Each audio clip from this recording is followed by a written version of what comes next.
Okay, minasan. Today we're gonna talk about Kamen Rider Geats episode 35. This episode is really unexpected, especially from the character of Keiwa himself. After we saw him in episode 34, he seems determined to be evil Keiwa, to be dark Keiwa, serious Keiwa, but what happened to him in this episode? He became goofy. He became the secret ninja that protects the sister using a lot of goofy technique and pretending to be the fake supporter of Sara. I wouldn't say it is a fake supporter because Keiwa definitely is gonna support the sister, just that the supporter is not from the future. Okay, so I'm not so sure what to say, but this is really interesting. And another thing that I really want to talk about is the relationship between Sara and Keiwa. From what I see here, their relationship is like we want to protect one another, but Sara seems to be protected more than she thought that she's actually protecting. She thought that she's protecting the brother, but the brother is actually the one that is protecting her, something like that. But at the same time, without Sara, I would say without Sara, the kindness of Keiwa might actually be lost. Okay, like maybe like Keiwa is gonna loses his kindness and he's gonna go kind of like berserk, something like that. I'm not so sure how many of you actually knows the story of the Injustice from the DC comics, something like that. But that in that story, what happened? This is the first chapter, so you're not gonna miss much. But the Lois Lane die and Superman go crazy and he become kind of like a tyrant over the entire world, and that is how he achieved world peace in that war, because like he no longer give mercy to the criminal. He just kill criminals straight out, and that is the entire plot of the story. Who is gonna stop him? Batman is gonna stop him.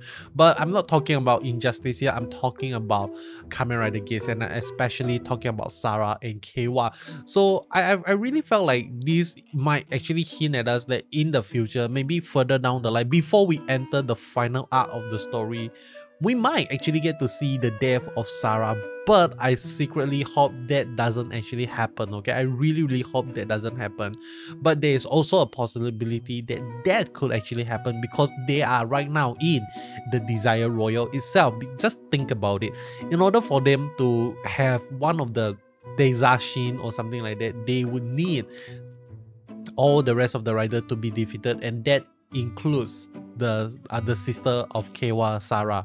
So I am not even sure that, but then again, okay, like after I think about it, I don't even think how this episode actually ended with the entrance of Niram and Hallelujah Win. We might not actually get to see the ending of this round of the Desire Royale, because Niram actually said to Sumuri and said to Hallelujah Win, hey bro, hey guys, that we need to actually kind of like pack things up. We are leaving town. Okay, they are literally like, we gotta bounce. Okay, so I'm not so sure whether or not we are even gonna see all of these Desire Royale final game happening at all, because if you really think about it, like they don't actually owes it to the rider to fulfill their wish. They like, especially in this episode where we actually get to see Suela asking the riders to collect all of the broken ID cores in the Jama Garden itself, and this has to be a reason. Like, why now? Like, why would they collect it now out of all the time? Like, you can collect it in some other free time, but why do you choose now to be the time to collect the Jama, all the ID core in the Jama Garden? And this actually proved to us that they are ready to move, they are ready to leave the world, because they don't want to leave anything behind that can be used against them, or they can kind of like reverse engineer the ID core and create one in the past, something like that. Because once a human have a technology of the future, most of the time they can study it and they can reverse engineer it, something like that. So that is something that I felt like maybe what Suero is trying to do to kind of like collect all the ID code and like, hey guys, we need to bounce, and this is something that he's trying to do. But another reason why they actually why I think Suero is actually asking the rider to collect all the ID codes is because something that he mentioned previously is that he said that we no longer need the Jyamato, something like that. So when they no longer need the Jyamato, then they do not need the ID code to be a fertilizer for the Jyamato itself. So like he's trying to collect it. He just want to eliminate all of the Jyamato or something like that. So all of these things are really, really interesting. But whether or not we are actually gonna see Jyamato kind of like making a final appearance even after the next episode, because I felt like the next episode is definitely gonna be the ending of the Jyamato. But I secretly hopes that we are actually gonna see the Jyamato being the problem that the DGP is gonna deal with. But then again, it might be me thinking, you know, like hopefully, I don't know what I'm trying to say. But what I'm trying to say is that next week we're gonna see a battle with the fish Jyamato, aka Akimaru, against Buffa and also Ukiyo-e. So the fox and the bull are actually walking together, and we can actually see that happening in this episode, okay? Especially after I feel like Buffa's direction actually changed quite a lot when he is actually walking together with Beroba. Like at first, like he just want to destroy the rider, but after experience that kind of like a personal touch with Toru once again, he actually felt like I actually felt like maybe he has a kind of like a growth in his character, especially how he is not delusional with that Jyamato being Toru itself. It actually grows him as a character, and finally he actually learns the truth. When he learns the truth of the goddess of creation, it actually grows him even more. Just that we don't actually get to see him growing, we don't actually get to hear him monologuing what he is actually thinking, and that is why it is very easy for us to kind of like just say that Buffa, you are an asshole, something like that. Okay, so we are not sure. Okay, we are really not sure, but we couldn't actually doubt the truth that Buffa actually still wants to win again Ukiyo-e itself. And I felt like this rivalry between Ukiyo-e and Buffa doesn't actually come from a place of hate, but it actually came from a place of respect. I would say like they just want to see who is stronger. Like this is kind of like a Buffa thing more rather than a Ukiyo-e thing, okay? But then again, it is still really interesting to see that happening, and more surprisingly to see them working together to take down the DGP. And that is really what Buffa is doing. Buffa is not that smart to figure out a plan to take down the DGP, I would say. So now that Ukiyo-e is working together with Buffa, we would actually get to see maybe they are doing something smarter together. They are able to trick the war, or they might actually have the power to strike down the DGP, something like that. So all of these things we are not sure how is it gonna happen or what is gonna happen, but it is something that definitely is gonna worth a lot of our attention. So I can't wait, okay? I'm really can't wait for it. But I just want to go back to Sara and Kewa a little bit. So one thing about Sara is that we get to learn that she is game smart and also tech smart, okay? She knows how to play a game, and she knows how to use technology. Like Neon is surprised, like how do you even know how to use the radar, something like that.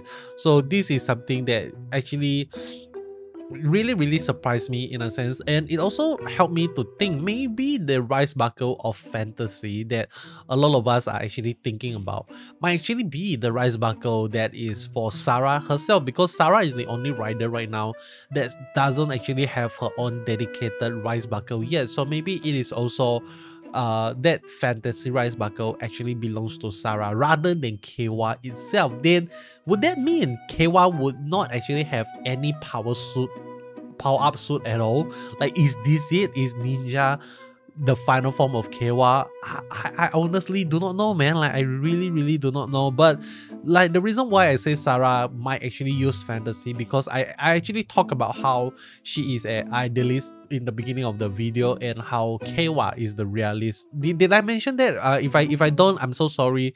I recorded this video multiple times, so I'm not so sure how I actually started the video already. Like, it keeps changing every single time I recorded the video. But what I'm trying to say is that Sara's the way Sara views the world is like kind of like an idealist, and idealist for some certain extreme is calling it a fantasy, is calling it like it will never happen. It only happens in your dreams, something like that. Like right now, if I were to say like, wow, wouldn't it be amazing for all of us to live in a same nation? There's no like corruption, there's no war, hunger, something like that. Like, wouldn't that be amazing? Is that a fantasy? For some, it is, because a fantasy. What is the difference between an idealist and a realist? A realist focus on the true nature of humanity, a possibility of betrayal, a possibility of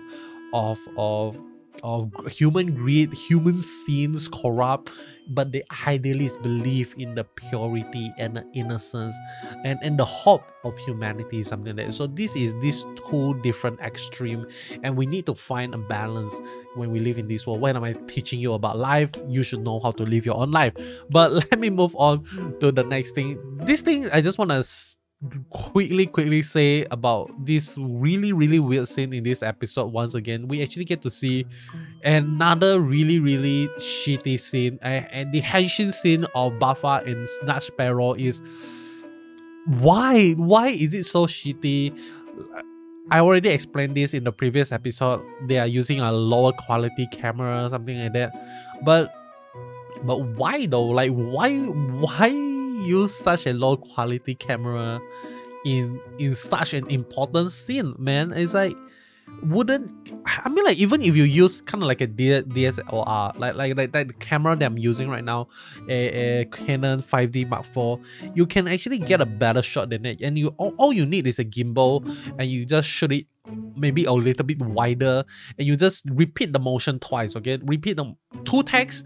First take you focus on Buffa, second take you focus on Nash Sparrow, and in post you just cut them together. Like, why then? Is like, I don't know, man. Like, it really makes me feel like they are actually trying to experiment a little bit with the 360 camera, because it really felt like a 360 camera that they're actually using for them to achieve the shot of Buffa and Nash Sparrow henshin. And not gonna lie, I was like kind of like discussing with my friend who is also doing a little bit of production work, but is also kind of like a tokusatsu whip, something like that. So I was like we are discussing like, hey, maybe we can do kind of like our own fan tokusatsu show. And one of the gear that we talk about recently in trying to use in our film production is the 360 camera, because it would actually help us to get a lot of creative shots. Because think about it, like think about how we are able to take kind of like a top-down shot, and all we need is just kind of like a boom pole, something like that. We just need to hold it really tall and let the 360 camera to be on top of the action scene, and then we can crop it in post, something like that. So that is kind of like just kind of like an idea that we have. We haven't experimented on it yet, but maybe they are also trying to do the same. The Toei guy is also trying to do a little bit of experiment on how they can use different film technique to actually increase the production of the show without a lot of CGI, something like that. Because I felt like one of the biggest criticism of the Kamen Rider show is the CG. The CG might be a little bit bad, because you couldn't expect them to make a kind of like a Hollywood level CG with the budget that they got. Okay, so that is really literally impossible. Just look at the CW, the Flash, and what Legends of Tomorrow. Those they are limited by their budget, so that is the maximum. And not only the budget but also the schedule. So like the effect that they use is really limited, and the time that they have is also really limited. So maybe like the directors are trying to figure out a new way to make cooler action scene practically, something like that. Okay, but that is just my theory. But then again, let me move on to from a bad scene to a really awesome scene. Okay, like one scene that I really love in this episode is when Buffa actually snatched the ID card of Sparrow. That is so cool. Like we actually get to see he's spinning around and the mantle actually flows a little bit. That is really cool, not gonna lie. So it went from a shitty scene to an awesome scene. What can I say? I felt like the director knows what they are doing and they are just trying to experiment a little bit. And you might be thinking yourself, like, why experiment in Kamen Rider Geats right now? And I have a feeling that this has to do with the future series of Kamen Rider. After Geats, there's gonna come another Rider show, and we are not sure what is it yet, but there is a possibility that they want to do more action. They want to make more creative action scenes, something like that, and they might want to up another level, something like that. Okay, that is just a theory, but then again, I'm not so sure whether or not that is even gonna happen. But with that being said, lastly, I just want to talk about Okio as he is working together with Buffa. But what I want to focus on is by the end of this episode, he actually tried to make peace with Kewa. He tries to speak truth to Kewa, like, hey bro, I'm gonna be direct with you. I'm not your enemy.